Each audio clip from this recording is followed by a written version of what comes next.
Adik-adik, jumpa lagi dengan Kak Vivi dan Kak Parti. Hari ini kita akan bersama-sama memuji Tuhan dan mendengarkan firman Tuhan. Yuk adik-adik, kita bangkit berdiri, kita akan menyanyikan lagu Datanglah Kebaliknya.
Tuhan, Allah Bapa yang senantiasa mengasihi kami, pada hari ini Bapa, kami datang menghadap kehadiran-Mu.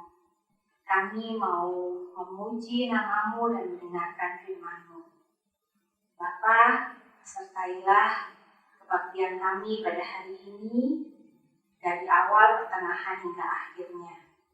Biarlah anak-anak-Mu yang berbakti di rumah kami masing-masing boleh merasakan sukacita dan damai sejahtera dalam mengikuti kebaktian ini. Tuhan, kiranya Roh Kudus-Mu menyertai anak-anak sekolah minggu yang mengikuti kebaktian ini, supaya mereka boleh merasakan sukacita bersama dengan Tuhan.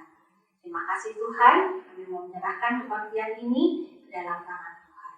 Dalam Yesus Kristus kami berdoa dan mengucap syukur. Amin. Adik-adik, nats pada hari ini terambil dari Yakobus 2 ayat 1. Adik-adik boleh baca ya di Alkitab ya, Yakobus 2 ayat 1. Demikian firman Tuhan. Janganlah iman itu kamu amalkan dengan memandang muka. Sekali lagi adik-adik, janganlah iman itu kamu amalkan dengan memandang muka. Apa yang maksudnya adik-adik? Mengamalkan iman dengan tidak memandang muka. Apa ya Kak? Ya, maksudnya begini Kak. Jadi ketika kita melakukan segala sesuatu, baik itu menolong, baik itu berteman, baik itu melakukan hal apapun di sekeliling kita, kita tidak boleh membeda-bedakan antara yang satu dengan yang lain. Tidak boleh membedakan antara yang kaya dan yang miskin, yang cantik, yang kurang cantik, yang pintar, dan yang kurang pintar. Sebab di mata Tuhan semua itu kita sama. Ya, adik-adik, jadi kita itu di mata Tuhan semuanya sama. Tidak ada yang lebih, adik-adik. Nah, kita akan menyanyikan lagu bermacam-macam. Kita hadir di sini, tetapi kita semua satu.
Bermacam-macam kita tetapi satu.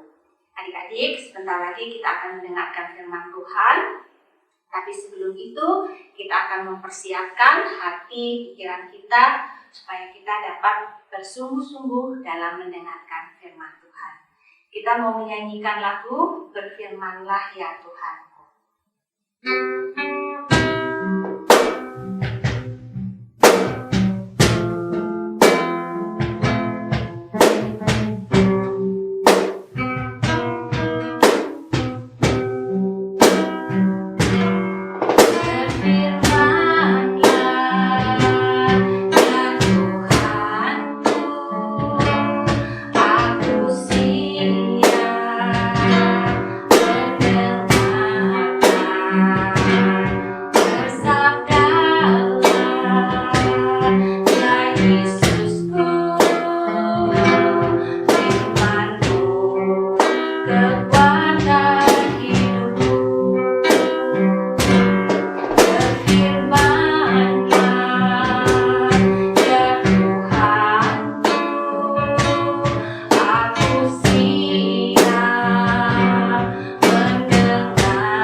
Kita akan mendengarkan cerita yang akan dibawakan oleh Kak Yusuf. Selamat pagi adik-adik, kita bertemu lagi di kebaktian online Sekolah Minggu GKI Taman Cibunut. Sebelum kita melanjutkan ke firman Tuhan, kita akan berdoa dulu. Bapa, kami mengucap terima kasih kalau Bapa sudah memberkati dan memberi waktu pada kami untuk bertemu satu sama lain di dalam kebaktian ini. Biarlah firman yang akan ditaburkan ini bisa menjadi bertemu dengan tanah yang subur bagi anak-anak. Terima kasih Bapa, dalam nama Tuhan Yesus kami berdoa. Amin. Hari ini judul ceritanya adalah Kita Semua Ditolongnya.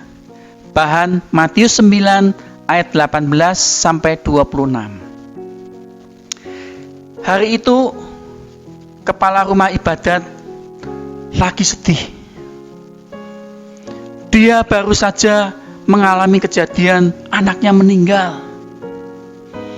Tapi dia menerima satu berita yang menggembirakan. Hari itu ternyata Tuhan Yesus ada di rumah pemungut cukai. Dia langsung punya pikiran, aku harus ke rumah Matius pemungut cukai supaya anakku bisa ditolong oleh Tuhan Yesus dan hidup. Nah, di rumah Matius pemungut cukai, Tuhan Yesus lagi makan. Selesai makan, dia langsung memberi pengajaran mengenai firman Tuhan pada orang yang datang. Siapa yang datang di rumah Matius pemungut cukai? Temannya Matius pemungut cukai semua, bukan orang baik-baik loh anak-anak. Dikatakan orang berdosa. Tapi Tuhan Yesus mau memberitakan firman Tuhan di sana. Dan mereka ternyata menerima dengan sangat gembira. Mereka mau ke bait Allah gak berani. Karena apa? Mereka orang berdosa. Tapi hari ini mereka ketemu dengan Tuhan Yesus sendiri. Mereka mendengar pengajaran Tuhan itu langsung ke telinga mereka. Ketika Tuhan Yesus lagi mengajar, tiba-tiba semua mata tertuju ke pintu. Mereka lihat, woi. Mereka tahu siapa yang datang ini. Tapi mereka juga bingung. Ini orang nggak salah masuk. Kenapa? Ini orang suci. Yang kumpul ini orang berdosa. Mereka juga bingung. Ada apa ini? Langsung orang ini, kepala rumah ibadat, datang menghampiri Tuhan Yesus dan sujud menyembah. Langsung dia nangis dan berkata, Tuhan, anakku sudah mati. Anakku perempuan sudah mati. Tapi kalau Tuhan mau datang dan Tuhan pegang tangan anakku perempuan itu, anakku pasti hidup kembali. Setelah itu selesai berbicara, Tuhan berkata, ayo kita ke rumahmu. Pelajaran hari ini selesai, saya akan ke rumah kepala ibadat. Langsung semua orang tanya, Tuhan, kalau kita ikut boleh nggak?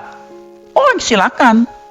Nah, akhirnya banyak orang yang keluar bergerombol di jalan ngikutin Tuhan Yesus menuju ke rumah kepala rumah ibadat. Nah, di pinggir jalan sana ada seorang perempuan. 12 tahun dia sudah sakit pendarahan. Uangnya sudah habis digunakan untuk pergi cari tabib yang mengobatin dia. Tapi diobatin bukan sembuh penyakitnya, malah menjadi tambah parah dikatakan. Sekarang dia duduk sudah tidak punya harapan lagi. Uang gak punya, tubuh lemah, harapan gak ada. Jadi dia bingung. Terus tanpa dia perhatikan, tambah lama tuh jalan itu tambah rame. Dia pasang kuping. Orang ini pada bicara mengenai siapa? Ternyata yang dibicarakan itu Tuhan Yesus mau lewat. Langsung perempuan itu ingat, ini Tuhan Yesus yang selalu aku dengar. Kenapa aku tidak menemui Tuhan Yesus saja? Aku dengar orang buta bisa melihat, orang lumpuh bisa berjalan, setan diusir. Apalagi zaman penyakitku. Dia langsung, aku harus ketemu Tuhan Yesus. Tapi dia juga ragu-ragu. kalau aku mendekati kerumunan itu, akibatnya juga fatal. Kalau ada sampai satu orang saja yang mengenal aku, cilaka. Karena penyakit pendarahan ini disetarakan dengan penyakit kusta. Nggak boleh deket-deket orang. Bisa dilemparin batu yang punya sakit pendarahan ini. Tapi dia nekat. Kalau aku nggak nekat, aku nggak mungkin bisa ketemu Tuhan Yesus dan nggak bisa sembuh. Wah, dia maju anak-anak. Kerumunan itu maju lagi, maju. Tapi mau ketemu Tuhan Yesus tuh mau nyibak gini, waduh, nggak bisa. Terlalu banyak orang. Dia maju 1 langkah, terdorong 3 langkah. Tapi semangatnya itu benar-benar hebat. Maju terus, maju terus. Tenaganya sebenarnya habis, tapi harapannya itu membuat dia kuat.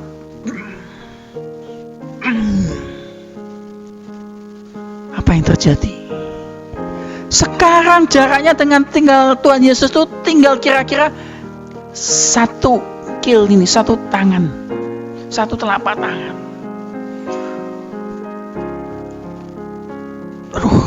Dia mau buka lagi nggak bisa. Akhirnya apa? Dia punya keyakinan satu, asal aku bisa menjamah jubahnya, aku pasti sembuh.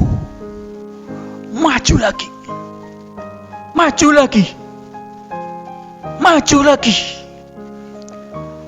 Dia sudah majuin tangannya anak-anak. Cuma tinggal 1 senti.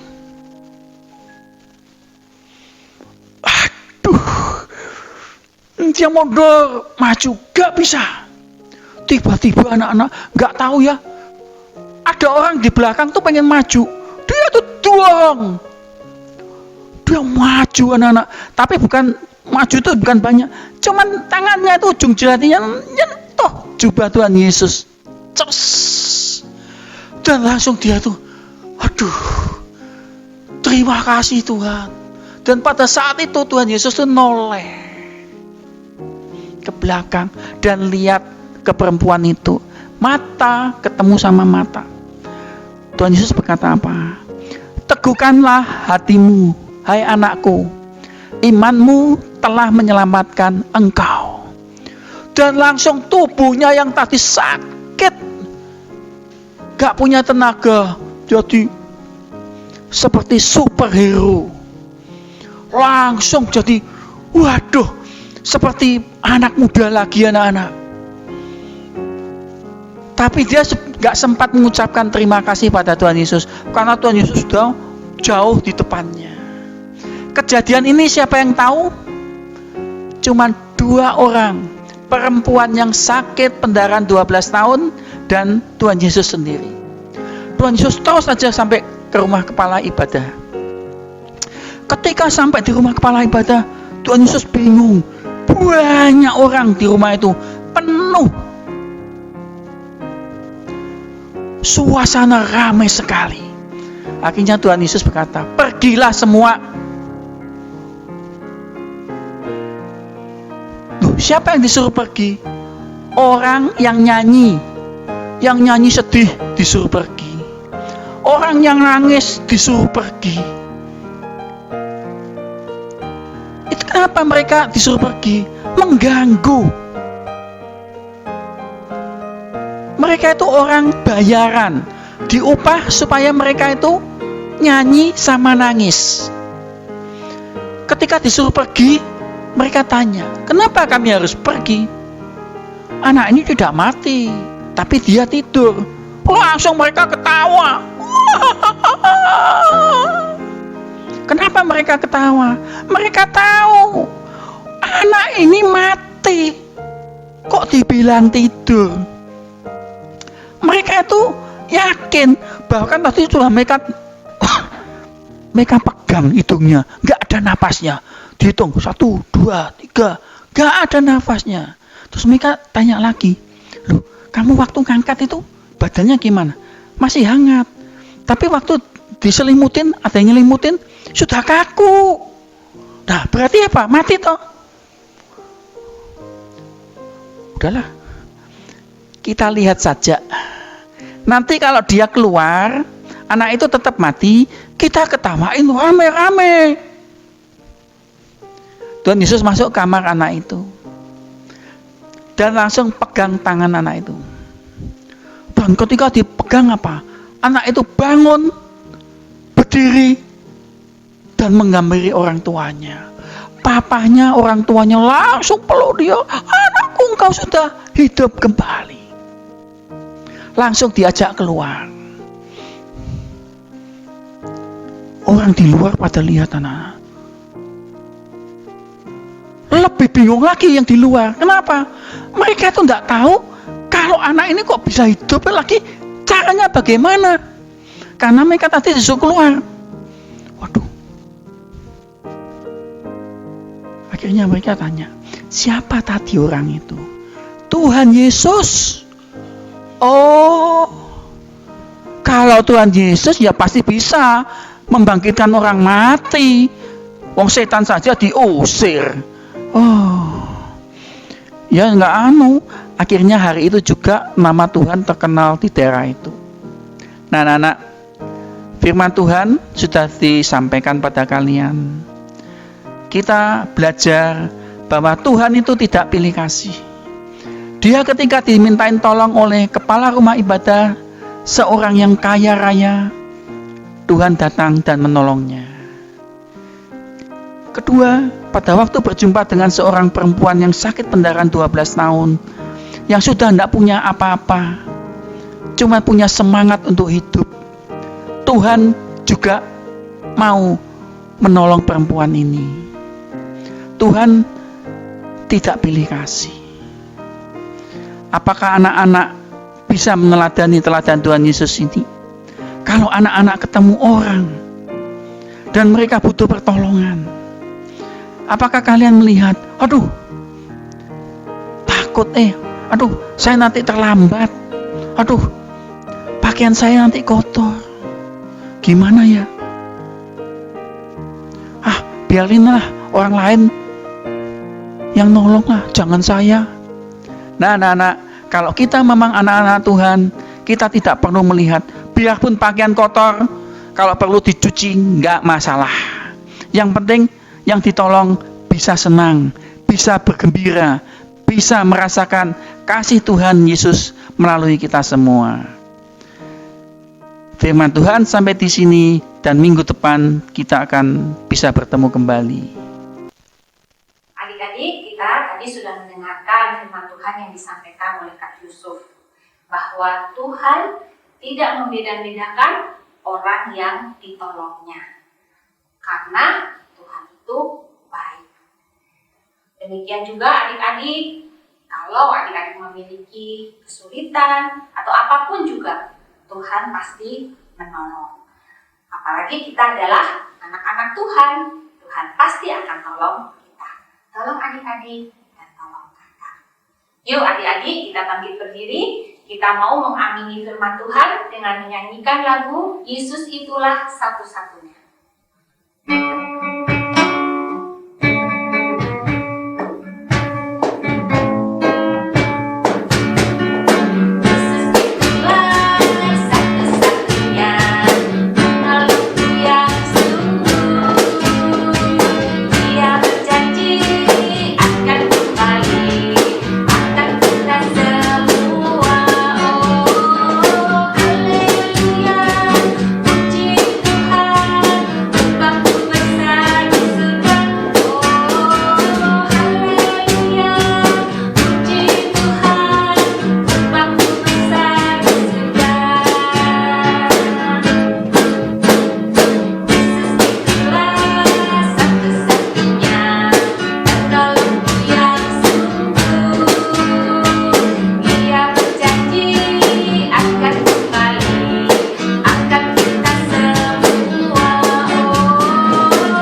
bagi kita semua untuk memberikan persembahan bagi Tuhan.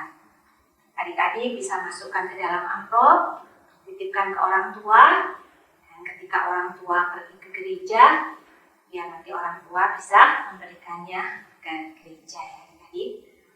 Nah sekarang kita mau berdoa untuk persembahan, sekaligus kita akan berdoa untuk mengakhiri kebaktian kita pada hari ini. Baik, mari adik-adik kita tutup mata kita akan berdoa kepada Tuhan. Bapa yang di surga, terima kasih untuk setiap kesempatan yang Tuhan berikan kepada kami. Pada saat ini Tuhan berikan kesempatan pada kami untuk beribadah, mendengarkan firman-Mu melalui cerita pada sekolah minggu kali ini. Tuhan Yesus, biarlah Tuhan akan berkati kami semua, anak-anak-Mu agar boleh mengerti firman dan boleh menerapkan di dalam kehidupan kami. Terima kasih juga karena Tuhan sudah berikan kesempatan kami memberikan persembahan yang telah kami kumpulkan. Biarlah apa yang kami kumpulkan yang akan kesempatan gereja ini bisa bermanfaat untuk melebarkan kerajaan di dunia melalui pelayanan Komisi Anak di GKI Taman Cipulut ini. Terima kasih Tuhan, dan kami mau berdoa untuk kehidupan kami hari lepas hari. Tuhan tahu betapa masa-masa pandemi ini sungguh masa-masa yang sulit bagi semua orang, tidak terkecuali bagi anak-anak-Mu Tuhan. Anak-anak-Mu yang masih bersekolah ini harus setiap hari belajar dari rumah, tanpa bisa bertemu, bertatap muka dengan guru-guru, dengan teman-teman. Kami belajar melalui pembelajaran jarak jauh. Kadang-kadang kami merasa jenuh, kami merasa bosan, kami merasa kurang mengerti dengan cara-cara seperti ini. Tetapi saat ini Tuhan, kami mohon kuasa-Mu, biarlah Roh-Mu yang kudus akan memampukan setiap anak-anak-Mu, sehingga dalam kondisi pandemi seperti ini, kami boleh tetap semangat dalam belajar. Kami boleh tetap sungguh-sungguh untuk belajar, sehingga setiap anak-anak-Mu boleh dimampukan untuk mengalami kemajuan di dalam belajarnya, untuk tetap bersemangat di dalam belajarnya. Demikian juga para orang tua boleh bekerja dengan tekun, boleh bekerja dengan penuh semangat di masa-masa seperti ini, tetap bersandar sepenuhnya kepada tangan pertolongan Tuhan. Sebab Tuhan itu baik, dan kami percaya kami sebagai anak-anak-Mu akan ditolong di dalam mencari nafkah, di dalam menghidupi keluarga kami masing-masing, sehingga anak-anak-Mu tetap bisa bersekolah, tetap bisa menjalani kehidupan sehari-hari dengan penuh sukacita, karena pemeliharaan tangan Tuhan tidak pernah lepas dari kami. Terima kasih Tuhan, kami sebentar lagi akan usai di dalam kebaktian ini, tetapi biarlah firman Tuhan akan terus bergema di dalam hati kami, boleh menjadi pedoman hidup kami, untuk menjalani kehidupan kami yang lebih baik dengan bersandar sepenuhnya ke dalam tangan kuasa-Mu. Di dalam nama Tuhan Yesus Kristus kami berdoa. Amin.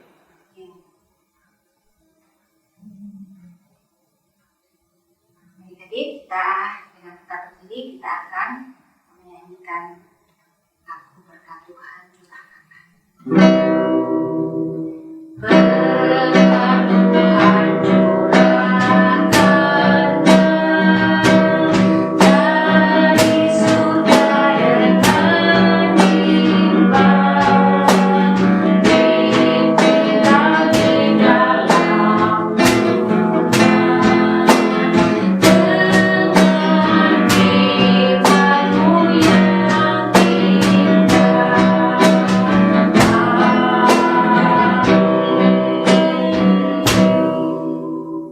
Adik-adik, ibadah kita usai. Tetap semangat. Tuhan memberkati. Sampai jumpa minggu yang akan datang. Salam.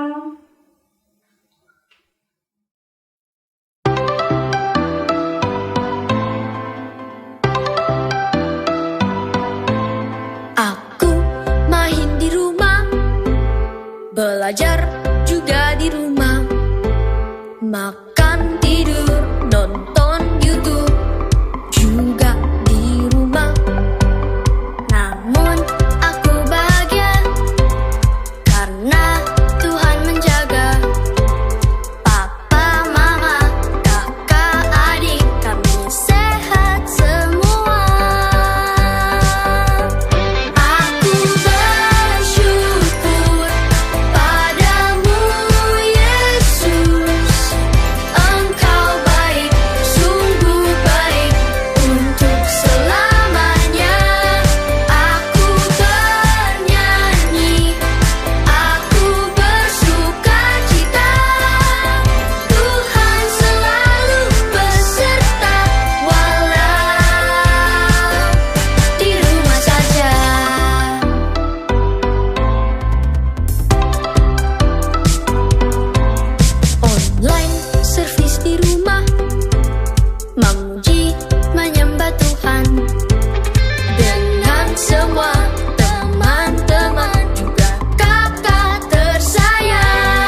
belajar juga di rumah, makan tidur